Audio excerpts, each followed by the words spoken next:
อ้าวพ่อแม่พี่น้องมื้อนี้เป็นวันมงคลของครอบครัวเฮาที่ลูกหลานสิได้เข้าสู่ร่มกาสาวพักตร์เพื่อการศึกษาธรรมะพระธรรมคำสอนและทดแทนบุญคุณบิดามารดาในลำดับต่อไปนี้เป็นพิธีปลงผมนาคจึงขอเรียนเชิญญาติผู้ใหญ่พ่อแม่พี่น้องตลอดจนแขกผู้มีเกียรติทุกท่านร่วมประกอบพิธีปลงผมนาค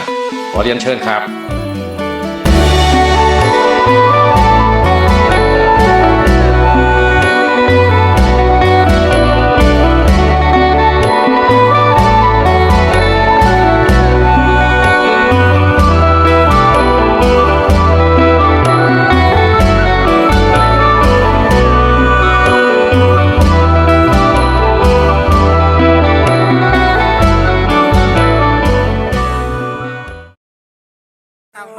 ให้ตั้งจิตตั้งใจเด้อมื้อนี้เป็นมื้อสันวันดีวันมงคลลูกหลานสิได้บวชตอบแทนคุณพ่อคุณแม่นะโมตัสสะภะคะวะโตอะระหะโตสัมมาสัมพุทธัสสะนะโมตัสสะภะคะวะโตอะระหะโตสัมมาสัมพุทธัสสะนะโมตัสสะภะคะวะโตอะระหะโตสัมมาสัมพุทธัสสะเจ้าได้ลาบิดามารดาออกบวชสร้างผนวดในพระศาสนาขวัญขาให้มาลีลาลาลีลาขวัญแขนให้มาลีลาลาลีลาขวัญแขนขวาแขนซ้ายให้มาตุ่มมาโฮมว่ามายื้อขวัญมือมาเด้อขวัญมาเด้อ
Thank you.